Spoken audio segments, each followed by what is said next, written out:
All right, let's move us on forward. So first, we just have a welcome poll. Want to know who's in the room? So let's go ahead and get that poll going.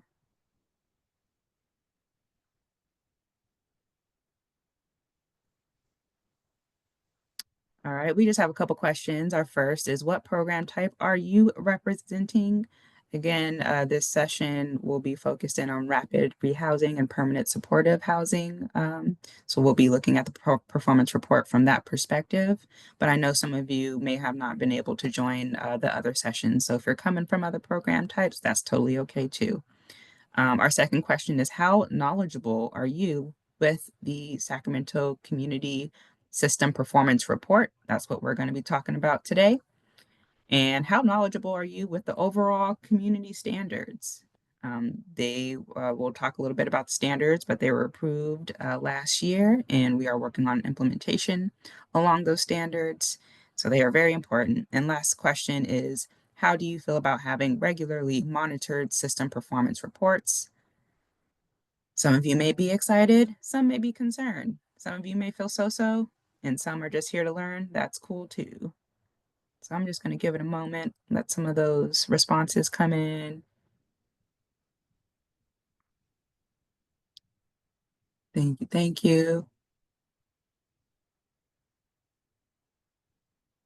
And for those of you who are just joining, we have a poll up on the screen just to take stock of who's in the room. Alrighty, so let's go ahead and close the poll out. We're at about 80% participation. So as anticipated, most of you are coming from rapid rehousing programs. We've got some folks from permanent supportive housing programs and emergency shelter. So welcome, welcome. I'm seeing 52%. So most of you are somewhat knowledgeable about the performance report. So that is great. And most of you, 55%, are somewhat knowledgeable about the overall community standards. Wherever you're at, you're welcome to be here. And then let's see, about 32% of you are excited about the performance reports. Me too, y'all. Thanks for being here. Got some folks who are concerned. That's all good. Hopefully we can answer some questions and address some of those concerns today or beyond today. And some folks who are feeling a little bit mixed, which again, it's all okay. And let's go ahead and take that down, stop the share, and we'll move along into the slides.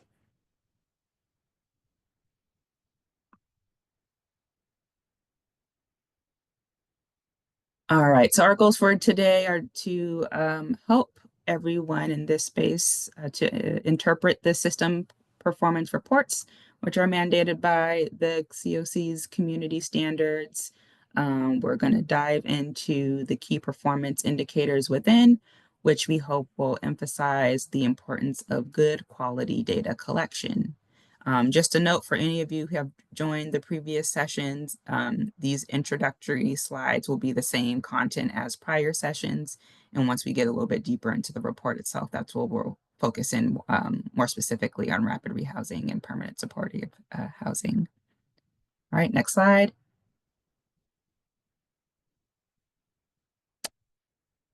So we'll do some general implementation updates about the community standards. We're going to take some time to review the performance reports and gather all of your feedback. So we hope that this is an interactive space, and then give you a heads up on what to expect about reporting and the changes that we'll be making to these reports.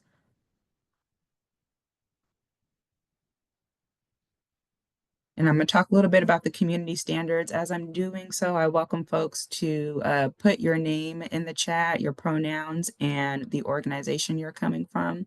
That'll just be helpful for me. And alrighty. So the community standards were approved by the Sacramento City and County COC, our continuum of care, in December of 2023. These standards serve as a basis for ensuring that all publicly funded programs for people who are at risk of or experiencing homelessness are offered in a consistent manner and are done so in line with federal, state, and local funding requirements, as well as evidence-based approaches to providing equitable, effective, and efficient assistance. These standards were developed through a year-long community engagement process by, again, our continuum of care, by the city of Sacramento and the county of Sacramento, as well as SHRA. So these standards were informed by national, state, and local evidence-based practices, and were really intended to build upon the existing local standards and funding contracts that we already have in place. When implemented to fidelity, the community standards will help us to drive performance improvements and improve the experience of people using homelessness services. So HUD requires that continuum of cares like ours establish these written standards. But I will say, where noted, the community standards include minimum requirements for each program types and are also more extensive. So as you dive into those community standards, it's a lengthy document, but as you start to read through and understand them more closely, you'll see that many of the standards within do reflect best practices and local priorities that may be aspirational for some programs. And so perhaps your program doesn't meet every single standard. That's okay. The intent was not that every program is meeting these standards on day one, but that there's an opportunity and an on-ramp to get closer to the standards as we, as a system, are also working to build capacity and provide training to programs. Next slide, please. All right, some partner implementation updates. So on behalf of Sacramento Steps Forward, since the adoption of the standards, we have included system and program performance reports, which we're going to get into later, in the Regionally Coordinated Homelessness Action Plan, or the RCHAP. We have also updated NOFO-funded permanent supportive housing contracts to include the community standards.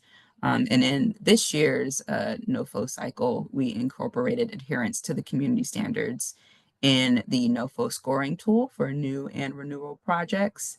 And as we move forward, community standards are incorporated into our funding contracts as appropriate and applicable. Next slide, please. I know we've got our county representation in the room, so I'm going to punt it to Erica for some updates as well. Thanks. Let me get back on video here. Hi, my name is Erica Jaramillo, and I am the Homeless Initiatives Program Planner with Sacramento County Behavioral Health Services. I work on the Homeless Engagement and Response Team. And I'm also one of the lead HMIS, the Homeless Management Information System liaison between our providers, our contracted providers, and the continuum of care. So for Sacramento County, since the adoption of the standards, which was in December of 2023, we've also adopted the Regionally Coordinated Homeless Action Plan in March of 2024. We also worked to create an internal working group to review existing contracts for prevention, outreach, shelter, and rehousing services to review for alignment with approved standards, and aligned our goals and operational components in fiscal year of 24-25 agreements with providers of these services. And then also the community standards, are incorporated in funding opportunities for applicable services. And one of the things that we have done is behavioral health is I'm working closely with our providers to make sure that they are able to work in HMIS and understand the data that they're inputting into there. So we have more focused one-on-one engagement with our providers. So they're able to utilize HMIS, which has been very helpful. Thanks so much. Thanks, Erica. And next, we are going to go to our city partners to share just some updates on how y'all are implementing the community standards. Sure, I think that's me today. My name is Hezekiah Allen. I am a program specialist in the Department of Community Response.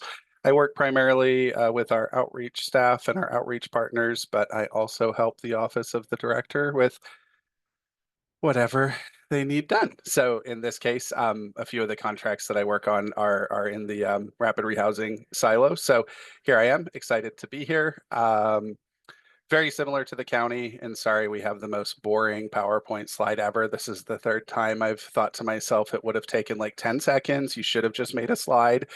That said, our governing body, the City Council, did adopt the Regionally Coordinated Homeless Action Plan, RCHAP.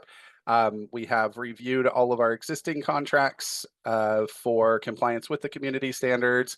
We have aligned our upcoming funding opportunities that we either have in RFP right now or that we're planning to bring to RFP in the coming months with those standards. And we're pretty excited to get the broader community aligned behind these more uniform and consistent standards. We do believe that consistency will produce positive outcomes for the folks in the community that we serve. So, as with last time, I'm happy to clarify anything, though it was a pretty quick update, so there's probably nothing to clarify, and I'll yield back to you, Ayana. Thanks so much, Hezekiah. If you end up wanting to put together a quick slide that we can make available and follow up, feel free to do so, and we can share it out after the session. Alrighty. So let's go ahead and zoom through these community standard system and program reports. Next slide. So our key performance indicators are intended to align with federal, state, and local homelessness response system performance priorities and targets, and they represent the most important measures used to determine program performance relative to program use, cost, and successful outcomes. So things like shelter occupancy and successful exits to housing. Next slide. The standard KPI reporting and evaluation, will support steady forward progress along with other relevant measures, including the number of households served, for example, and allow programs to be consistently monitored and evaluated for efficiency, effectiveness, and equitable outcomes. All right, next slide.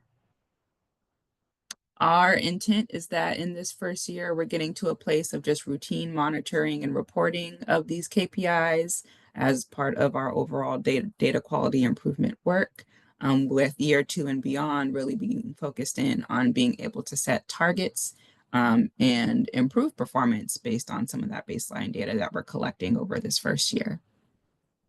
Next slide. All right, so now this is where we get into the nitty-gritty details of what's in these program performance reports. And so I will hand it off to Trent. Perfect. Thanks, Ayana. Can everybody hear me? Yes. All right. Can everybody see my PowerPoint? Perfect. Yes. Yep. All right.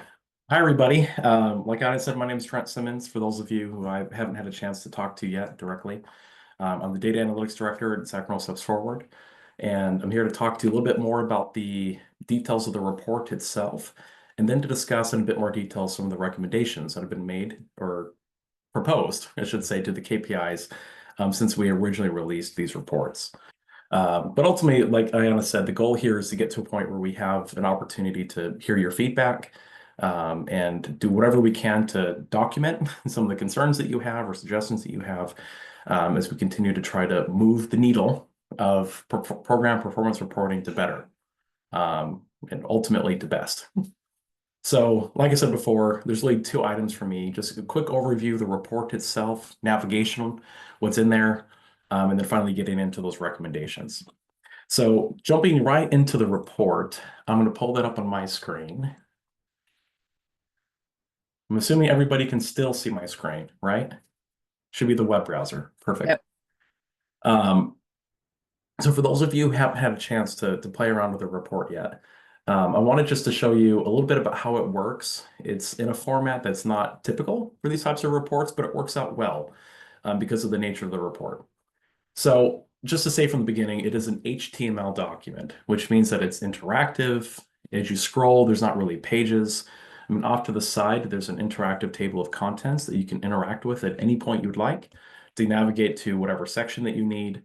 And as you scroll, that table of contents will update with you. So you can see exactly where you are in the report and quickly get to whatever section that you need. Towards the beginning, there's a very brief section on just an orientation to the report, tells you about the different sections that follow.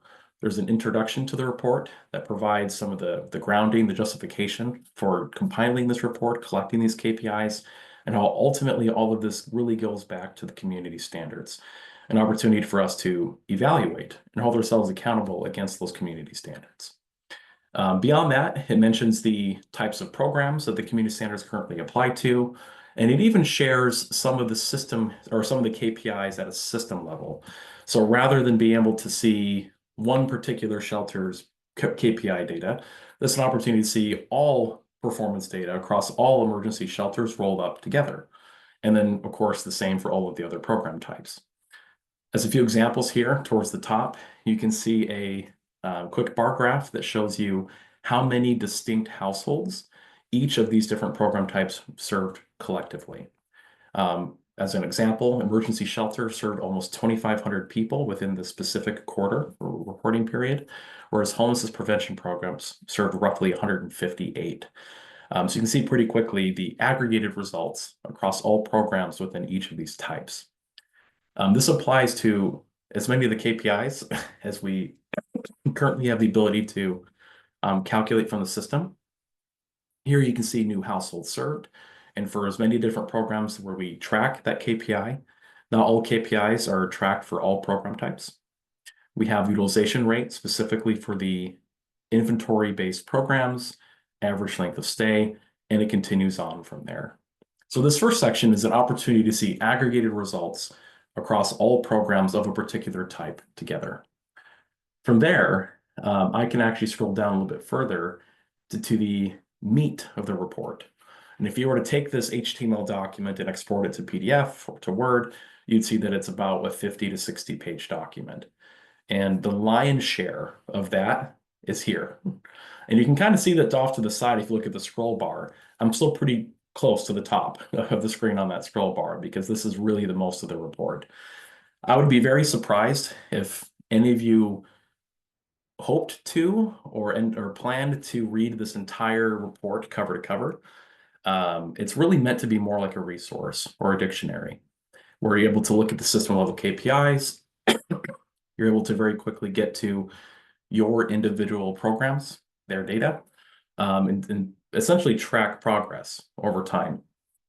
But these tables organize all programs according to the program type. And so if your agency has varied types of programs that it supports, maybe you have a homelessness prevention program and a street outreach program and a PSH program, all three of those would be separated into each of these tables based on that program type. So here's an example of all of the homelessness prevention programs that we have. We have street outreach, table next, emergency shelter, transitional housing, rapid rehousing, and permanent supportive housing. And of course, all of the different programs that are in the system and have data to report for that particular reporting period. Beyond the program KPIs, transparency is critical for this effort. And so we wanted to make sure that for each of them, we have the opportunity to give you the definition, how we're defining these things, the projects they apply to, any sort of performance targets that have been identified at this point, the methodology used to calculate those KPIs, and any sort of considerations that you should essentially take when you're interpreting the data. A good example here would be data quality fixes that we have to make to the data in order for them to make sense. A good example would be length of stay. There are cases where certain end users will put in an end date for a program that's before the enrollment date. And of course, that creates a negative length of stay. And at that point, if you were to average that single negative number against all of the other data from your program, it automatically makes your overall average incorrect. And so we do have a fix for length of stay in where any negative lengths of stay will automatically need to be removed. And in the future, those would be introduced back into the report once we have correct data. So just an example of some of the data quality considerations that we needed to make. But as you scroll through here, you'll see that there's quite a bit of information on each and every one of those KPIs. It is worth mentioning that not every KPI that's listed in the community standards is included so far, at least one of them, for reasons that we're going to discuss later. And for a couple of them, it's for essentially we all need to gather a bit more data from providers that's not currently being collected in HMIS. caseload rate, financial data, and other things that were outlined in those community standards are not currently being tracked at the level that we need to report on it in this way in this report. So stay tuned for a version 2.0 in the future when we have more of that data collected. And then finally, there's an appendix. And the appendix has a few frequently asked questions. It has a list of programs within HMIS that are not participating in HMIS, but are mostly there for HIC and PIT purposes for now. And then finally, a table for how the destinations are classified, which actually brings me to the next part of my presentation. How do we classify destinations? One of the most consistent themes of feedback that we got since the report went out is, how did you get to your definition of what is successful versus a negative outcome for a program? And that's really a huge chunk of where we want to get feedback here. But to help set up this conversation, I wanted to get directly into those 3 KPIs and talk about them in a bit more detail and share some of the recommendations that we are currently making. The 3 core KPIs for exit destinations are successful housing outcomes, successful outcomes, and negative exits. Successful housing outcomes is defined as positive housing destinations, ultimately resolving homelessness, outcomes that resolve homelessness. These are destinations that result in stable, permanent housing. This is currently aligned pretty closely to what HUD recommends for its system performance measures. And the recommendation here is to continue to align as closely as possible our calculation for successful housing outcomes to what is used by HUD in the system performance measures and also by California State in their permanent housing destinations. That gives us an opportunity to be checking throughout the process exactly where we stack up against these other metrics that are going to be calculated by other entities. That brings me to successful outcomes. Successful housing outcomes is really just a small portion of what overall is considered success across programs. You can have a successful outcome from a program that isn't necessarily housing. And that's where successful outcomes comes in. These are positive destinations from a program that ultimately result in an improvement in the living situation. In the past, this was more directly listed or connected to HUD, but we've heard quite a bit that there's a need for us to have a locally defined version of successful outcomes that takes into consideration the nuance of our local community and very specific exit destinations that really should be considered positive that may not currently be considered positive by HUD. So the recommendation here is to create an exit destination classification that is unique to our own COC, our own local community. Hence these sessions, so we can get some more of that feedback. And then the final one is negative exits. Up until, actually really still for now, negative exits are defined as anything that's not successful. Any exit destination that's not positive was currently classified as negative. And we got a lot of feedback that what that does is it shows disproportionately more negative outcomes than what is actually reflected on the ground. In lots of circumstances, an outcome may not necessarily be positive or negative. It might be neutral. It might be lateral. And in order to capture some of that nuance, the recommendation is to update the definition of negative exits to instead destinations that result in a worse living situation, which provides us an opportunity for that nuance. Before getting into the actual exit destinations themselves, I want to show you a visual of how the recommendation stacks up against what is currently the standard. All right. On the left, we see a quick diagram. That massive circle is essentially all of the exit categories that are programmed into HMIS per HUD's specifications. That smaller, kind of lighter green is everything that's considered successful. And in this case, successful housing outcomes is just a darker green because they are all part of the successful outcome category. They're just a subset. Whereas anything that's outside of that green bubble is red with the original definition, because anything that wasn't successful was coded as negative or unsuccessful. So that was the status quo. The update that they're recommending based on feedback from these sessions and before, is to instead move closer to the right, where we have successful outcomes. Successful housing outcomes is a subset of those successful outcomes, but the negative exits are more restricted to a subset of everything else that truly is a worse living situation relative to that project type. And I think that's the thing that's really important to consider here, is that what is termed as successful or negative really does depend on the program type. And so the degree to which there is that neutral space in between is going to vary quite a bit. And for permanent housing based programs, the neutral space is a little smaller than some of the other programs. And you'll see that here on the next page. This is a list of most exit destinations that are recorded in HMIS. The table itself shows the value, the numeric value. It shows the exit destination description. And it also shows in the formatted column whether or not HUD sees that as positive or not positive. Off to the right, you see a little red minus sign or a green positive sign. And those are the recommended updates to what HUD standard is for these exit destinations. So as an example here, to make sure that everybody's on the same page with reviewing this table, exit destinations are classified into 5 categories, 4 of which you can see on the screen. First, there's homeless situations. Those are the first 3 towards the top of the table. That include safe haven, place not meant for human habitation, and emergency shelter. We also have institutional situations, which are all of those in the middle that have the 200 code. We have temporary housing situations, which are all of the 300s. We have permanent housing situations. And then on the second page, we have other, which is kind of a combination of other exit destinations that don't neatly fit with the other 4 that I just mentioned. So how to read this? Currently, emergency shelter, by HUD's definition, shows up as just blank.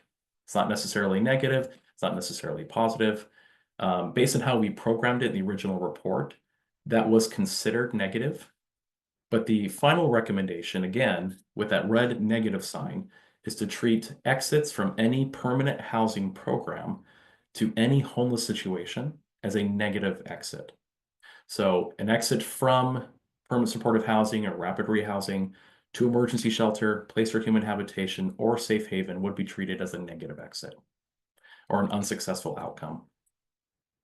You can see that in institutional situations, before, all of those were considered negative because anything that wasn't positive by HUD's definition was considered negative.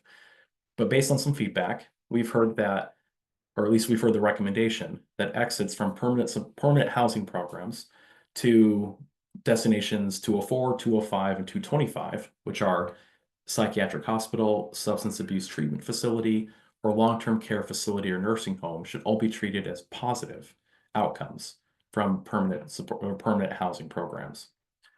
You can also see that currently all of the exit destinations within temporary housing situations are recommended to be treated as negative from permanent housing projects. Of course, everything stays the same within the permanent housing situations destinations. And then finally, with other, any of these except for deceased, client doesn't know, client prefers not to answer, data not collected, and beyond would all be considered negative. Deceased specifically is kind of a unique case where instead of treating it as negative, it's actually removed from the denominator of the calculation.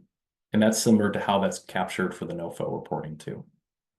So that's an orientation to how this table works in the current recommendation. At this point, I want to open it up to you and to come off mute, to raise your hand in the chat and provide whatever feedback you have for the current recommendation and how to treat these exits.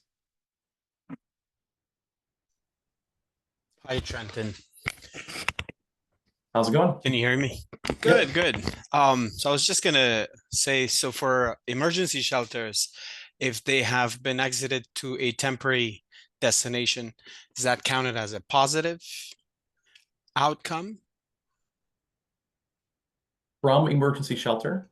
Yes. So this session is really focused on permanent supportive housing and rapid rehousing. I can Correct. actually pull up really quickly on a separate slide Sure. what it looks like for emergency shelter, and I'll be right back. Thanks.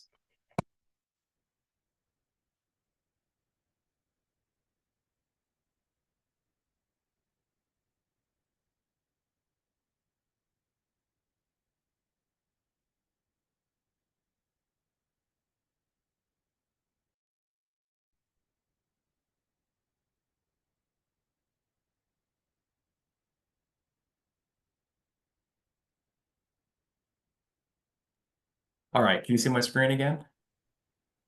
Yes. Perfect.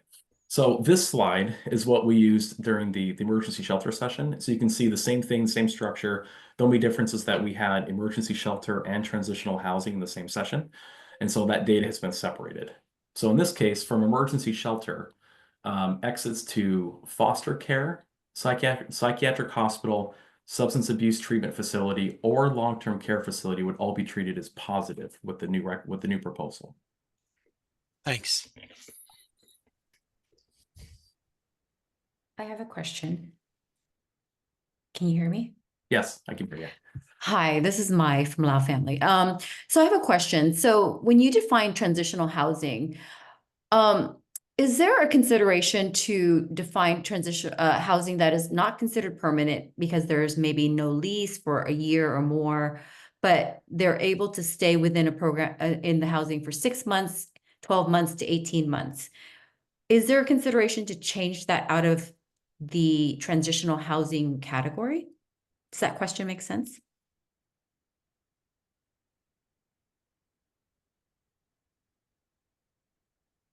Can you provide a bit more detail? Yeah, so let's, for example, like if we have folks that are coming in and looking for, there's DHA gives, pays for certain types of housing, like permanent housing for first month's rent or deposit, right? So they are looking for permanent housing situations.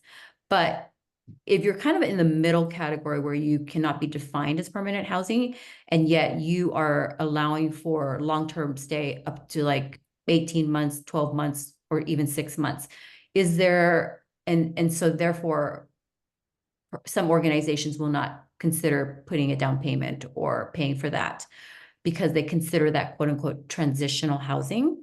Is there a consideration to kind of maybe reframe that categorization? Potentially.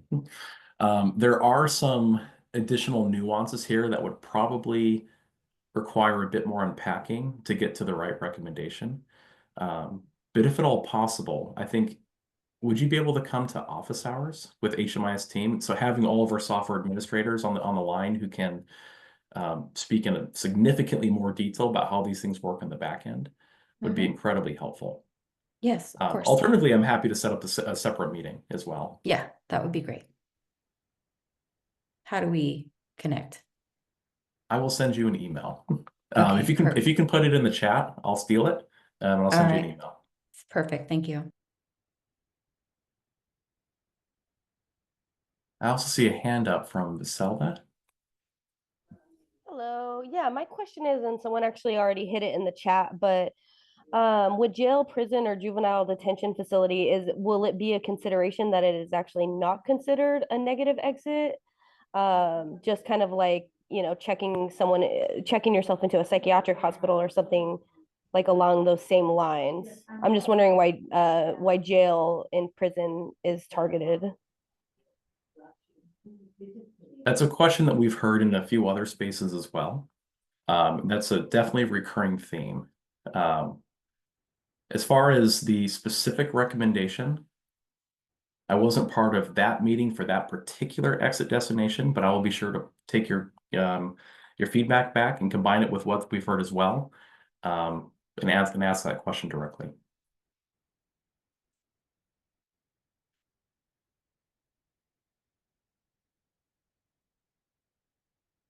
Erica. Yeah, I want to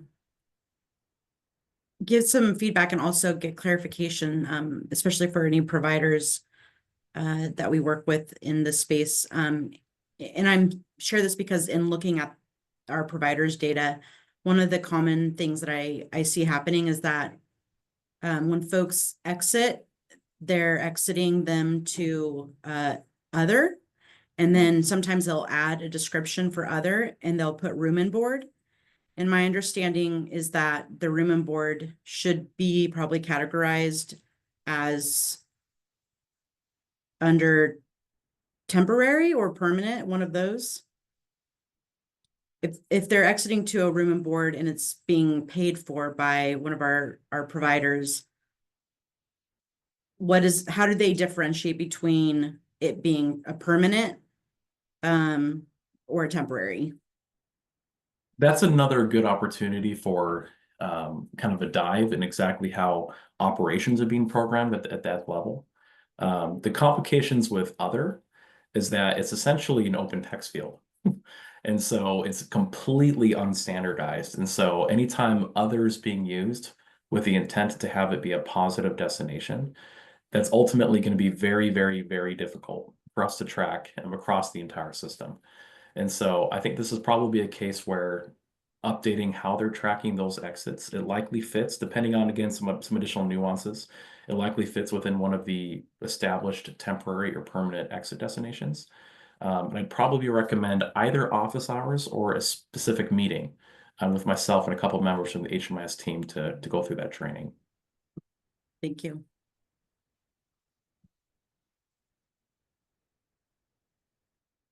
Diane. Hi, yes, thank you. Um, I'm just wondering how HUD feels about all your willy-nilly changes here because it sounds like you're really messing with their standards which have been in place and that's pretty much what everybody goes with and you seem to be taking a lot of liberties with their standards. Yes. And so it's kind of a yes/no or yes with an asterisk. I don't know the right way to say it, but I mean, ultimately we have two KPIs that kind of help capture the same space. And the first is successful housing outcomes. And that one is essentially any positive outcome that's within the temporary housing or permanent housing space for a particular project. And so, I mean, obviously, exit from a permanent housing situation to a temporary housing situation isn't necessarily considered positive. But from street outreach, exiting to a temporary housing situation would be considered a successful housing outcome. And so having that metric be as aligned to HUD as possible allows us to make sure that we are catching any sort of trends that are important to flag during the process in between our reporting years with HUD. So that metric will align perfectly against HUD. And then for the local definition of successful outcomes, that bracket is much broader and doesn't tend to show up within your traditional HUD system performance measures. It doesn't tend to show up as broken out that way for all of the California system performance measures as well. Each one of those only tends to focus on positive outcomes or successful outcomes from street outreach. So in this case, some of this is territory that HUD has enough of a destination classification to create that's aligned perfectly to them. But as far as reporting goes, we will have at least one metric that is aligned to theirs. So it gives us the opportunity to define things locally using a separate metric, while also keeping things as close to HUD as possible with the first. Yeah, it just seems like, your metrics are going to be making Sacramento or California really successful. But yet if you use the HUD metrics, not so much. So I have concerns about that. Excuse me. That's good feedback. And there's also feedback that I've heard as well in some of these other sessions, and I'll be sure to bring it back. Yeah, thanks for your time. Mhm.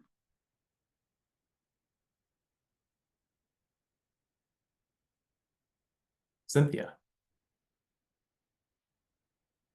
Hello. So just to clarify, all of these standards are to kind of align with the community standards and the report being provided, but this is not going to affect how permanent supportive housing programs are scored during the NOFO process, correct?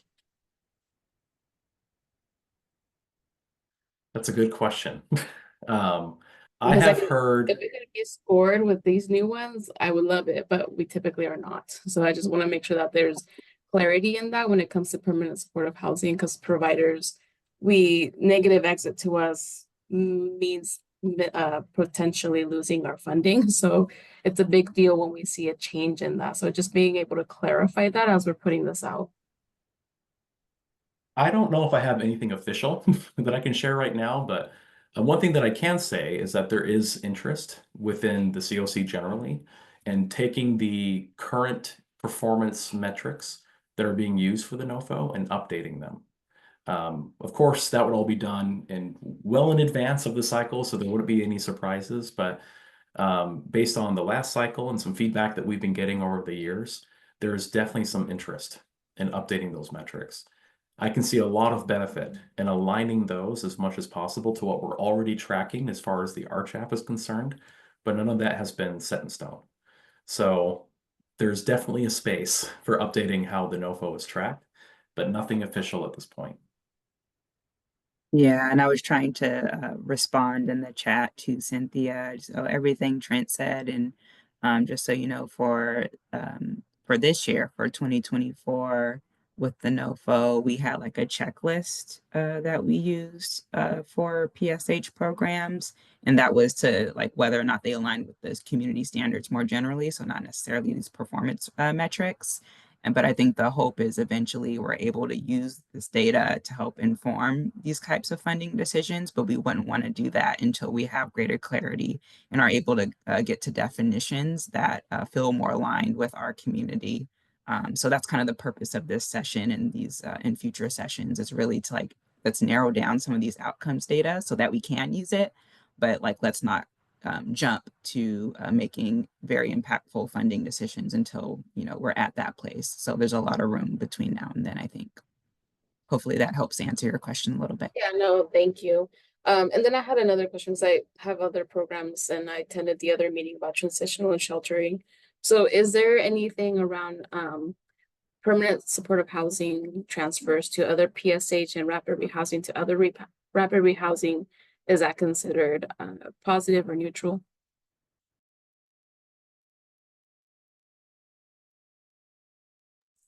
Trenton, you're And your muted. mic is off. Bingo. Thank you. Sorry about that. So those should be considered positive. So if you look here across the HUD definition, exits from permanent housing programs, that column, everything that is green within that permanent housing situations bucket would all be considered positive. And so moving from permanent housing to any of those exits, which would include rapid rehousing and permanent supportive housing, which should be considered positive.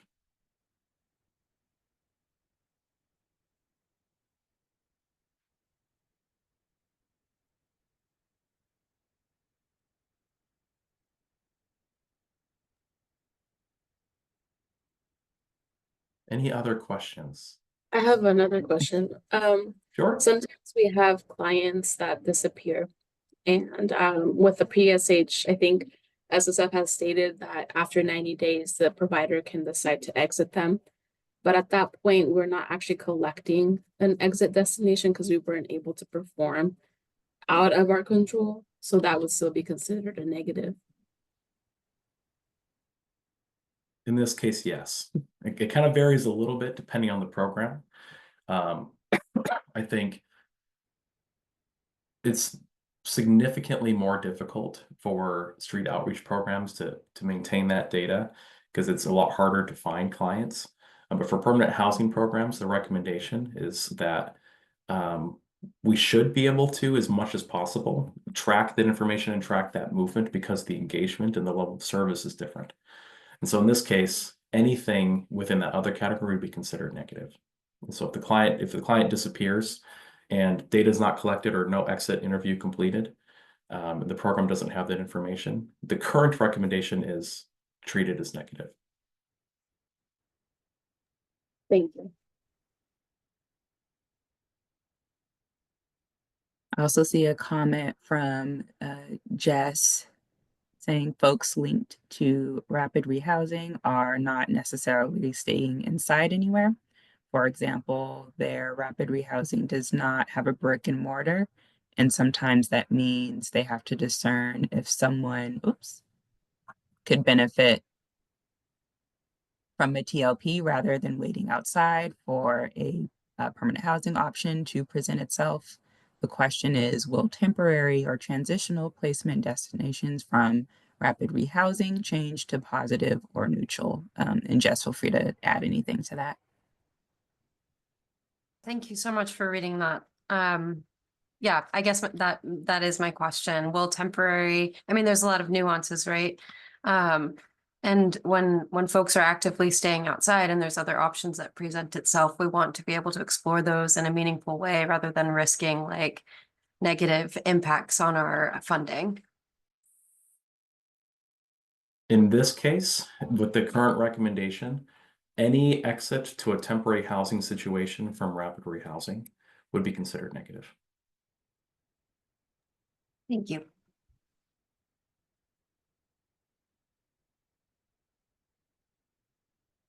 I also feel like the nuance, though, with what you're describing probably also warrants kind of a deep dive with the HMIS team.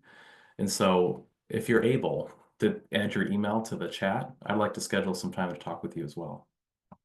Sure, yeah. Thank you. And I just want to raise up Erica's suggestion.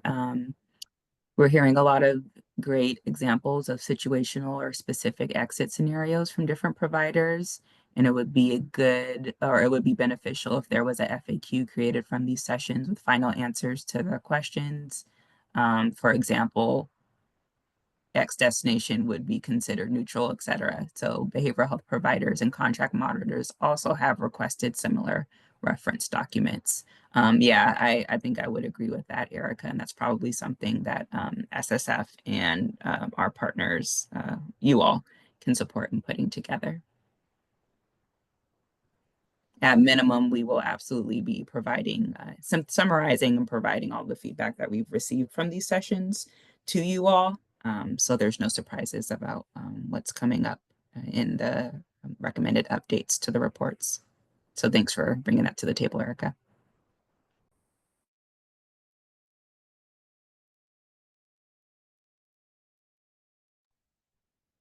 That's attached to the report.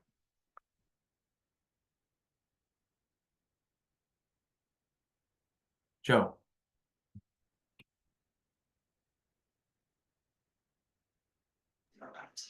Hi, in the spirit of there are no stupid questions, even though I didn't hear anybody say that.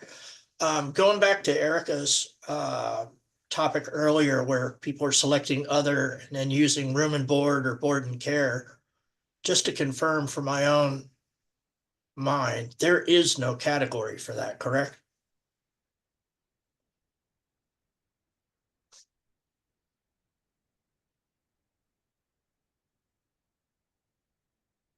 I'd have to dive into it in a bit more detail.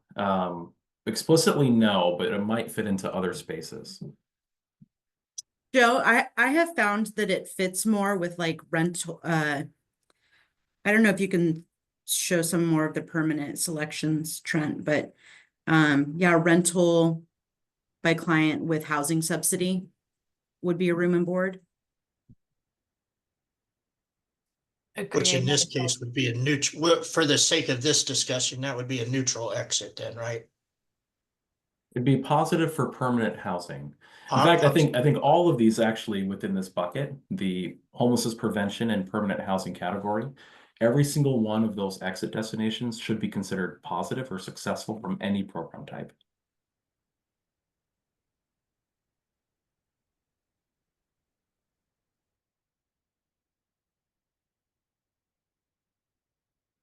Eric.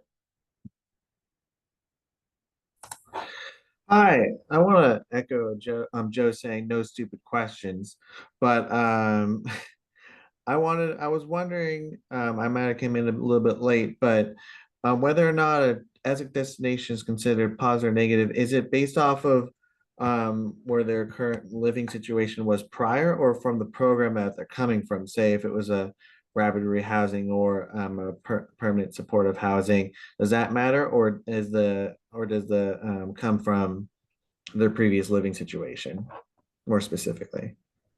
Any information from before the program enrollment is out of scope for these KPIs. These are specifically looking at where did the client go from the program? Where did they exit to? And then and then when the next program picks up, it would then be where going from where that previous exit was, correct? And that would also be something that's not tracked with the community standards at this point. And it's because all of these are essentially program outcomes, like exits from the programs. But as far as tracking where clients come from when they enter the program, enrollment data, that's currently out of scope for the community standards. It's something that we track internally and that we are looking at for research questions and things that we have questions about. But as far as the community standards go, we don't have anything that aligns to it directly. Right, so I guess that's that kind of just my general question. So I guess the different types of programs that organizations are part of, that sometimes that they might have like a wide catching net, the name like the program types, which may cause some friction about like if they're going into a situation that actually is like a personal improvement, may the data might reflect differently than what it's felt. Is that correct? Depending on where they're coming from. Yeah. I guess what I'm trying to say is like if somebody is exiting, say there's sometimes like programs might have like a very general description of where they are. Like if it's a rapid rehousing program, that could mean a whole lot of different things about where they're going into. And so I'm assuming that there's like some tension when it comes to one rapid rehousing program versus another one. They might have different expectations or wants when their client is exited, but it might be reflected differently in the KPIs.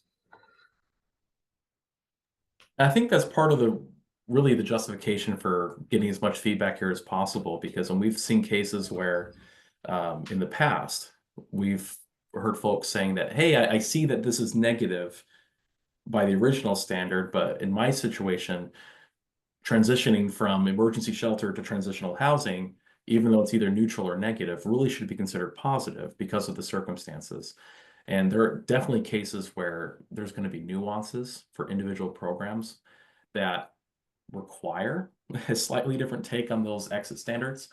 The difficulty is that it becomes very, very difficult to essentially apply a unique standard to each independent program. And so the goal is to ultimately get to a community definition and a community way of looking at these exits that applies to each program type specifically, while recognizing that there's always going to be these nuanced situations that might be felt differently for certain programs. And then as much as we can on the data side and also on the training side, work to resolve and reduce some of those tension points. I appreciate your work doing here. Thank you. And we are coming up to time here. So I want to thank you all for your feedback and making space today to go through the report and look a little bit deeply at these outcomes. I want to pull up our poll very quickly just to take stock of how we've done in the session today. And while that poll is going up, I can just talk quickly about next steps. And so we'll be summarizing all of the feedback that we received across all of these sessions, and we'll make that available to all of you. We have been hosting these sessions over this month, and we'll be sharing that feedback back to you within the next few weeks, and also providing an update to the COC's System Performance Committee. We're also going to be reaching out to some other communities that have community standards and just hear from them on how they're approaching these performance reports and how they've been setting definitions with their communities for these outcomes. So that'll be some helpful learnings that we can take and use to inform these performance reports. We hope to have an updated performance report by January and then do some additional sessions to go over those updates. And then we'll be looking to request approval from the System Performance Committee on this report, also by end of January or February. And finally, publish that final performance report by end of February. So that's what we're looking ahead toward. And I'm jumping over to the poll. Just want to know, do you feel like this session was valuable? If not, feel free to share via email any feedback that you have on how we can improve. Do you feel like you had a fair opportunity to provide feedback? And then our last question is, after participating in this session, how do you feel about having regularly monitored system performance reports? Let's go ahead and close out that poll. Still seeing a lot of excitement. Some folks still have some concerns, and that's totally okay too. Please keep in touch. We'll send out the recording and materials from these sessions by end of week. And if you have any thoughts, any questions, any reflections from today, we absolutely welcome it. And as Trent mentioned, we also have the HMIS office hours for some of those more specific questions with that team. So that is available to you. And will there be additional opportunities to provide feedback? I think so, Eric. We are thinking about holding some sessions for maybe population-focused providers, thinking about folks who serve families or TAY. So more information on that to come, but you can expect more opportunities to provide feedback and weigh in on these reports. We very much value it and think it'll be important as we continue to update. So thank you all so much again. I think that's all I got for you. Take care today.